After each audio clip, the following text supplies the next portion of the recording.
नमस्कार। न्यूज के चौधरी में आप सबका स्वागत है। मैं वीरेंद्र चौधरी एक बार फिर से आपके सामने हाजिर हूं एक नए सवाल के साथ। सवाल यह है कि क्या है इलाहाबाद हाई कोर्ट का फैसला श्री कृष्ण जन्मभूमि विवाद पर। आइए इसी सवाल पर देखते हैं न्यूज के चौधरी। आज इलाहाबाद हाई कोर्ट ने एक ऐतिहासिक फैसला सुनाया है, जिसमें एक तरफ कोर्ट ने हिंदू पक्ष की याचिका को स्वीकार कर लिया है और दूसरी तरफ शाही ईदगाह परिसर के सर्वे का फैसला सुना दिया है। आइए सुनते हैं हिंदू पक्ष के लॉयर विष्णु शंकर जैन क्या कहते हैं। सुनिए, आइए। Today, the Honorable Allahabad High Court has allowed our application where we had demanded for a survey by Advocate Commissioner, and the Honorable High Court has rejected the arguments of Shahi Eidgah Masjid, where they have said that 7/11 application should be decided first and Advocate Commission should not be decided. That argument has been rejected. The court has in principle agreed with our demand that Advocate Commissioner must be issued. Who will be the Advocate Commissioner, whether it will be a 3-member panel, what will be the timing of Advocate Commissioner, what will be the modalities, all these things will be decided on 18 December.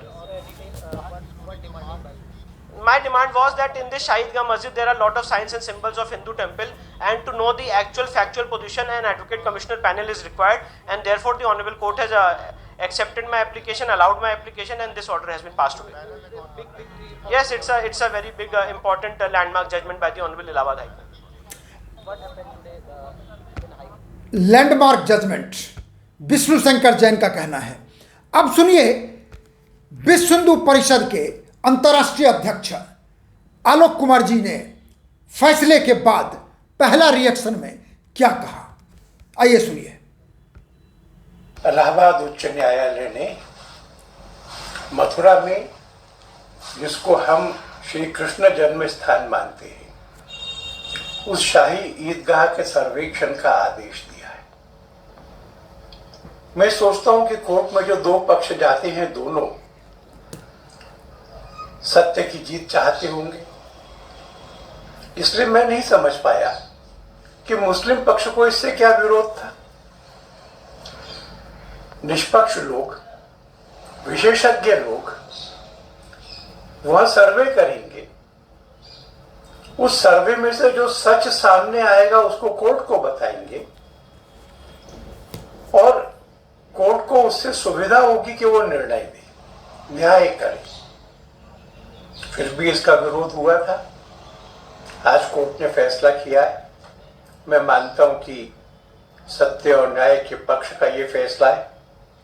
मैं अपेक्षा करूंगा कि दोनों पक्ष इसमें सहयोग करेंगे और मैं यह भी विश्वास करता हूं कि इस सर्वे से यह साबित होना संभव होगा कि यह ईदगाह एक मंदिर के ध्वंसावशेषों पर बनाई गई है और इस स्थान का मूल चरित्र अभी भी मंदिर का ही है। हम सुप्रीम कोर्ट के निर्णय का स्वागत करते हैं, हाई कोर्ट के निर्णय का स्वागत करते हैं। जी, इनका कहना है कि हाई कोर्ट के निर्णय का ये स्वागत करते हैं और दोनों पक्ष को इसमें विरोध नहीं होना चाहिए, चूंकि मामला हाई कोर्ट में है। अब सवाल है, MIM के प्रेसिडेंट असदुद्दीन ओवैसी, उन्होंने ट्वीट करके, बड़ा लंबा सा ट्वीट है जिसमें उन्होंने कहा है, मैं आपको उनको सुनाता हूं, उनका भी पक्ष जानना जरूरी है। नंबर 1 वो कहते हैं, Allahabad high court has allowed the survey of Mathura's Shahi Idgah Masjid after Babri Masjid judgment. I had said that it will embolden Sangh Parivar's mischiefs. This is despite Places of Worship Act prohibiting such litigation. दूसरी बात इंपॉर्टेंट, वो ये भी कह रहे हैं कि Mathura dispute was settled decades ago by mutual consent between Masjid Committee and the Temple's Trust. ये है ओवैसी साहब का कहना। अब थोड़ा सा यहाँ पर हम आपको ये बताएंगे कि केस में पार्टी कौन कौन है, क्योंकि बैकग्राउंड भी जानना जरूरी है। और फिर हम आएंगे ओवैसी साहब के पॉइंट पर। मामला क्या है? मामला यह है इलाहाबाद हाई कोर्ट में कि भगवान श्री कृष्ण विराजमान और 7 अन्य लोगों ने हिंदू पक्ष के वकील हरिशंकर जैन, विष्णु शंकर जैन, प्रभास पांडे और देवकी नंदन के माध्यम से यह याचिका दायर की गई कोर्ट में। याचिका में मस्जिद परिसर का एएसआई द्वारा सर्वे कराने की प्रार्थना की गई और कहा गया कि श्री कृष्ण जन्म स्थान को तोड़कर शाही मस्जिद का निर्माण किया गया है। पूरा परिसर पहले हिंदू मंदिर था जिसे औरंगजेब के शासनकाल में तोड़ दिया गया। अब सवाल यह है कि यह मामला है, और जैसे इसमें विष्णु शंकर जैन कह रहे हैं कि 18 दिसंबर को कोर्ट बताएगा कि यह सर्वे किस तरह से होगा, किस रूप में होगा, कहां कहां पर होगा, कौन कौन लोग रहेंगे, कौन कमिश्नर होंगे, सारी चीजों की जानकारी 18 दिसंबर को इलाहाबाद हाई कोर्ट सुनाएगा। और जहां तक यह पूरे भूमि का सवाल है, श्री कृष्ण जन्मभूमि शाही ईदगाह 13.37 एकड़ विवादित जमीन का कोर्ट कमिश्नर सर्वे करेंगे, जो सर्वे होगा। और यह सर्वे ज्ञानवापी काशी में किया गया था मई 2021 में। बिल्कुल उसी आधार पर यह सर्वे होगा। और 18 दिसंबर को विष्णु शंकर जैन ने जैसा कहा कि आज हमने मांग की थी कि मथुरा में 13.37 एकड़ विवादित भूमि योगेश्वर भगवान श्री कृष्ण की है, मस्जिद का गलत कब्जा है, उसे को हटाया जाए। 12 अक्टूबर 1968 के समझौते को अवैध घोषित किया जाए। उन्होंने ये भी कहा कि हमने, उनके शब्दों में, विष्णु शंकर जैन के शब्दों में, कि हमने कोर्ट में मांग की थी कि कोर्ट कमिश्नर सर्वे बहुत जरूरी है और उस कोर्ट कमिश्नर में कितने सदस्य होंगे, कौन कौन होंगे, सर्वे कब होगा, कैसे फोटोग्राफी होगा, सारी चीजों की जानकारी कोर्ट 18 दिसंबर को बताएगी। अब सवाल उठता है कि जैसे ओवैसी साहब ने कहा है, एक तो वर्शिप एक्ट की बात है और दूसरा म्यूचुअल जो कंसेंट से समझौता हुआ था। अब देखिए, और मुस्लिम पक्ष ने भी यह कोर्ट में कहा था चूंकि यह वर्शिप एक्ट ऑलरेडी 91 का है, फिर इस केस को रिजेक्ट कर दिया जाए। लेकिन यहां जानकारी के आधार पर हमें यह समझना होगा कि 1947 15 अगस्त जो 91 के वर्शिप एक्ट में कहा गया है, यथा स्थिति बनी रहेगी। लेकिन सवाल उठता है कि क्या मथुरा में यथा स्थिति बनी रही? 1968 में जो समझौता हुआ और जिसने समझौता किया, क्या वो कॉम्पिटेंट अथॉरिटी था? क्योंकि वो अथॉरिटी क्या अकेले उस जमीन का मालिक था? श्री कृष्ण जन्मभूमि जो भगवान के नाम से है, अब भारत के न्याय व्यवस्था में यह व्यवस्था दी गई है, जैसे अयोध्या में रामलला, वो भी न्यायिक व्यक्ति होते हैं, भगवान भी न्यायिक व्यक्ति होते हैं। एक बात और जानना चाहिए हमें, भगवान का जब केस आता है वैसी स्थिति में पुजारी इनको रिप्रेजेंट करते हैं। चूंकि भगवान को बाल्य रूप में कहा जाता है, माना गया है। जैसे राम लल्ला आप सुनते होंगे, उसी प्रकार मथुरा के परिप्रेक्ष्य में कृष्ण लल्ला हैं, क्या उनकी भी सहमति ली गई? और यही कारण है कि जब समझौता हुआ उसके बाद जिसने हिंदू पक्ष समझौता किया था उसको भंग कर दिया गया। तो पहला पॉइंट यह है, क्या वर्शिप एक्ट यहां पर लागू होता है?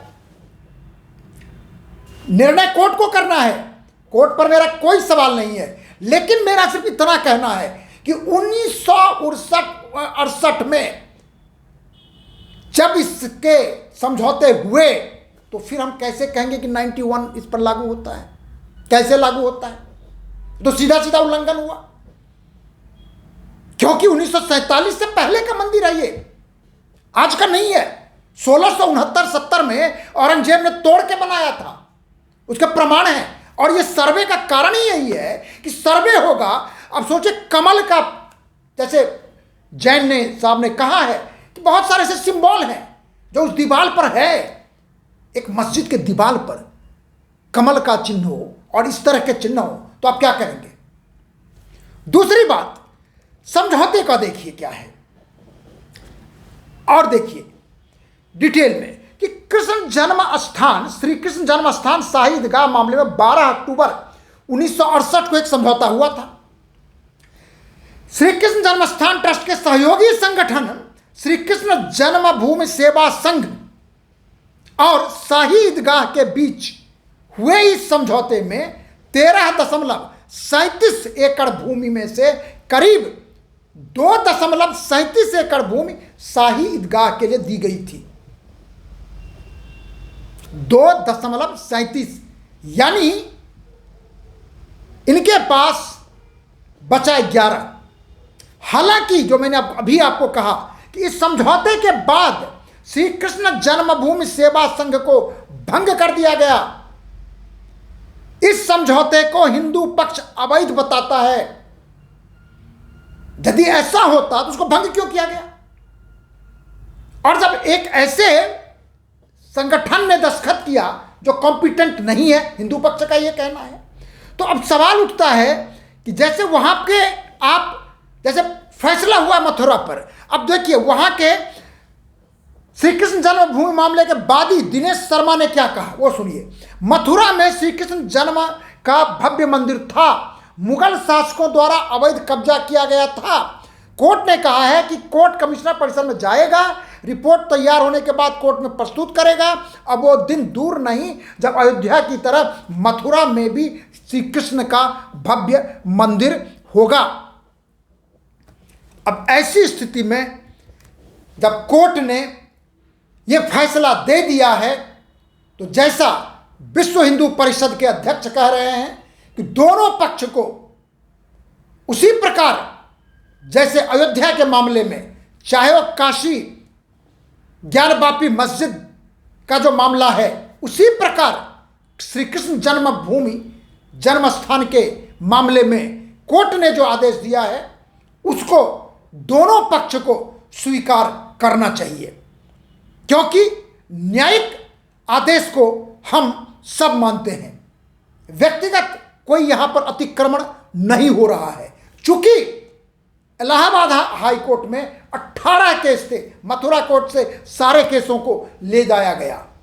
हाँ, अब ये जो मुस्लिम पक्ष है उन पर है कि इस इलाहाबाद हाई कोर्ट के जजमेंट को सुप्रीम कोर्ट में चैलेंज करते हैं या नहीं करते हैं। हाँ, यह भी है कि सुप्रीम कोर्ट में भी इस मामले पर सुनवाई चल रही है और जनवरी में भी इस पर सुनवाई है। लेकिन तत्काल जो आदेश, जो फैसला इलाहाबाद हाई कोर्ट का दिया गया है वो हिंदू पक्ष के लिए निश्चित रूप से एक अच्छी बात है। और जहां तक मुस्लिम पक्ष है उन्हें इस फैसले को चैलेंज करने का भी अधिकार है, जो चाहे तो कर सकते हैं। अब आगे क्या होता है हम सब इसका इंतजार करेंगे। और आखिर में यदि आपको यह कार्यक्रम अच्छा लगता है तो इसे आप लाइक करें, शेयर करें। यदि कुछ कहना चाहते हैं तो कमेंट सेक्शन में जाके अपनी बात जरूर लिखें। और मेरा चैनल, यूट्यूब चैनल न्यूज के चौधरी को आप जरूर सब्सक्राइब करें। आप सबसे मेरा ये विनम्र निवेदन है। बहुत बहुत धन्यवाद। नमस्कार, शुभ रात्रि।